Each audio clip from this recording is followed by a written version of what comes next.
ये वीडियो उन लोगों के लिए है जो ये समझ रहे हैं कि नया कानून जो किसानों के लिए बनाया गया है उसका नुकसान सिर्फ किसान को होगा। जी नहीं, आप गलत हैं। अब मैं आपको समझा दूं, शायद आपको समझ में आ जाएगा। केवल एक सेक्शन बताता हूँ जिससे आपको पूरी कहानी समझ आ जाएगी। जो कॉन्ट्रैक्ट फार्मिंग है, उस कॉन्ट्रैक्ट फार्मिंग की धारा 3, उसमें जो एग्रीमेंट होगा किसान और व्यापारी के बीच में, मैं उसके बारे में बताता हूँ। आप समझ जाएंगे, उसके बाद कुछ बताने की जरूरत नहीं पड़ेगी। उस धारा 3 में लिखा है कि किसान और व्यापारी के बीच में एग्रीमेंट होगा। उसमें ये लिखा जाएगा, नंबर 1, किसान को अपनी जमीन पर कौन सी फसल उगानी होगी। नंबर 2, उस फसल का ग्रेड क्या होगा, स्टैंडर्ड क्या होगा और उसकी क्वालिटी क्या होगी।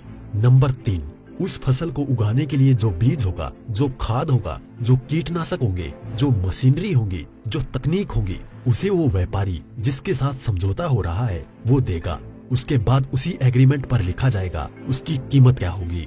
जो फसल उगाएगा, जब फसल पक के तैयार हो जाएगी तो किस कीमत पर व्यापारी खरीदेगा, ये भी लिखा जाएगा। साथ में ये भी लिखा जाएगा कि इस फसल की कितनी बार चेकिंग होगी। तो बोते समय जब फसल बढ़ रही होगी उस समय, और जब फसल कट के व्यापारी खरीदेगा उस समय, 3 समय उसकी चेकिंग होगी। अब मैं आपको समझाता हूँ एक बहुत मोटे से उदाहरण से। समझो, ये मानिए कि इस कानून के हिसाब से पूरे देश की जमीन, पूरे देश के जो किसानों के पास जमीन है, उसका जो व्यापारी है उनसे एग्रीमेंट हो गया। व्यापारियों से एग्रीमेंट होने के बाद सारी जो फसल है वो कहाँ जाएगी, व्यापारी के घर में। इसका मतलब ये हुआ कि सरकार के पास खरीदने के लिए एक दाना नहीं बचेगा। सारी की सारी फसल व्यापारी खरीद के ले जाएगा। और व्यापारी कितनी फसल खरीद सकता है, पहले उस पे प्रतिबंधता थी। अब आवश्यक पशु अधिनियम से वो बैरिकेड हटा दिए गए हैं। यानी कि जो एक लगा रखा था बैरियर कि इससे ज्यादा नहीं खरीद सकते, लिमिट लगा रखी थी, लिमिट को खत्म कर दी। इसका मतलब व्यापारी जितनी चाहे फसल खरीद के अपने गोदाम में रख सकता है।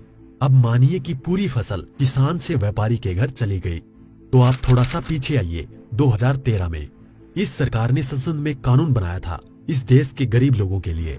82 करोड़ गरीब लोगों के लिए नेशनल फूड सिक्योरिटी एक्ट यानी राष्ट्रीय खाद्य सुरक्षा कानून के तहत 82 करोड़ लोगों को 3 रुपए किलो चावल, 2 रुपए किलो गेहूं और 1 रुपए किलो मोटा अनाज देना था। अब मैं आपसे सवाल पूछता हूँ, अब समझिए, आप सब कुछ जब सारा अनाज व्यापारियों के पास चला गया, सरकार के पास कुछ नहीं है, तो सरकार इन 82 करोड़ लोगों को कहां से अनाज दिलाएगी, पहले तो ये बताएं। इसका मतलब जो 82 करोड़ गरीब सरकार की मदद पर निर्भर था वो खत्म हो गया। मतलब आप कह रहे हैं कि किसानों के खिलाफ बिल है, किसानों की भलाई की बात कर रहे हैं, किसानों के खिलाफ लोग समझ रहे हैं। नहीं, ये पूरे देश के खिलाफ है। इससे 82 करोड़ गरीब खत्म। देश में 5 लाख जो राशन की दुकानें हैं वो भी खत्म। 5 लाख राशन की दुकानों में कुछ रोजगार भी मिलता होगा, वो भी खत्म।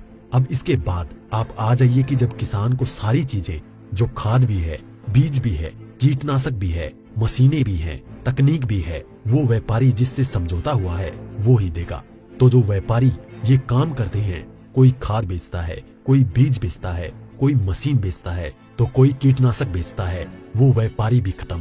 तो आपने व्यापारी खत्म कर दिए, गरीब मजदूर खत्म कर दिए, और किसानों को आपने बंधक बना दिया, मजदूर बना दिया, गुलाम बना दिया। कैसे? अब मैं बताता हूँ। जब किसान की जमीन पर एग्रीमेंट हो गया तो किसान चाहकर भी अपनी जमीन में मानो मक्का बोए हुए है, मक्के से एक बूटा तोड़ के नहीं खा सकता। आज की तारीख में तो खेत में जाओ और एक नहीं 10, 20, 50 जितने बूटे तोड़ के खाने हैं खाओ, खूब सेक के रिश्तेदारों को भी ले जाओ। साथ में गन्ना अगर बो रखा है, एक गन्ना नहीं खा सकता। क्यों? क्योंकि व्यापारी से समझौता है।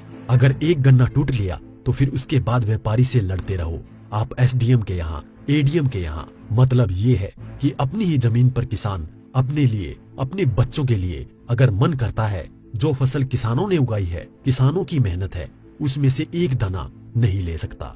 ऐसे कानून का क्या करेगा किसान? और इस कानून ने व्यापारी खत्म कर दिया, इस कानून ने मजदूर खत्म कर दिया, और साथ में जो किसान है, किसान को इतनी भी मोहलत नहीं दी गई। आज की तारीख में तो किसान किसी भी जगह से दूर जाकर, यहाँ से ठीक नहीं मिला तो वहां से ले, वहां नहीं मिला तो वहां से ले, यहाँ से कम नहीं मिला तो यहाँ से ले। खाद और बीज अपनी मर्जी से ले सकता है, इसके बाद नहीं, इसके बाद तो व्यापारी ही देगा। इसका मतलब ये हुआ कि चंद व्यापारियों के हाथ में पूरा देश जाने वाला है। और जब व्यापारी के साथ में समझौता हो गया तो कोई भी बैंक किसान को लोन नहीं देगा। इसका मतलब ये हुआ कि अगर उसे पैसे चाहिए किससे लेगा? एक ही रास्ता बचा है, उस व्यापारी से। तो सरकार कहती है कि जमीन नहीं जाएगी, तो ऐसे जाएगी जमीन। और उसी व्यापारी से जब वो कर्जा लेगा, धीरे धीरे कर्जा बढ़ता चला जाएगा और कर्जा बढ़ता चला जाएगा, व्यापारी का ब्याज बढ़ता चला जाएगा। लिहाजा जो किसान है अपनी ही जमीन उस व्यापारी को बेचने पर मजबूर हो जाएगा। अब थोड़ा सा पीछे जाओ, आपको ले जाता हूँ 1947 से पहले। उस समय क्या था? इस देश में जो साहूकार होते थे वो ऐसे ही करते थे। किसान को पैसा दिया, वो पैसे पे इतना ब्याज पर ब्याज पर ब्याज पर ब्याज किसान की पीढ़ियां गुजर जाती थी, कर्ज नहीं उतरता था और सारी जमीन जो है वो साहूकार के यहाँ पे चली जाती थी। मदर इंडिया और धर्मेंद्र जी की गुलामी जैसी फिल्में देखें आप। और अगर पढ़ना हो तो गोदान पढ़ो मुंशी प्रेमचंद जी की। पहले वो अपनी ही जमीन पर बंधुआ मजदूर बनेगा, उसके बाद में अपनी ही जमीन बेच जाएगा। ये है इस कानून का परिणाम जो आगे तक नजर आता है। इसलिए ये कानून पूरे देश को तबाह करने वाला है। अब एक चीज और रह गई, उसे भी बता दूं। जो मध्यम वर्ग के लोग जो आज रोटी खा रहे हैं, जब व्यापारी सारा अनाज अपने गोदामों में बंद कर लेगा, तो वो जो आज उसने लिया जिस दाम पे उससे 6 गुना 7 गुना 8 गुना दाम पर बेचेगा। तो जो मध्यम वर्ग के लोग जो घरों में बैठे हैं, उनको इस आंदोलन में बाहर आना चाहिए। जो अनाज, ये आटा 20 रुपए से 25 रुपए 30 रुपए किलो मिल रहा है, वो ही इस कानून के लागू होने के बाद वो आटा, वो अनाज उन्हें 50 से 6 गुना दाम पर मिलेगा। 100 रुपए, 125 रुपए, 150 रुपए किलो मिलेगा। तो असर किस पे पड़ेगा? एक भी व्यक्ति नहीं बचेगा जिस पर इस कानून का असर ना पड़े। इसलिए मैं कहता हूँ कि ये किसानों के विरोध में नहीं है, देश को तबाह और बर्बाद करने के लिए है। इतना सब कुछ पता होने के बाद भी अगर आप किसानों का साथ नहीं देते हैं तो आगे आपकी मर्जी।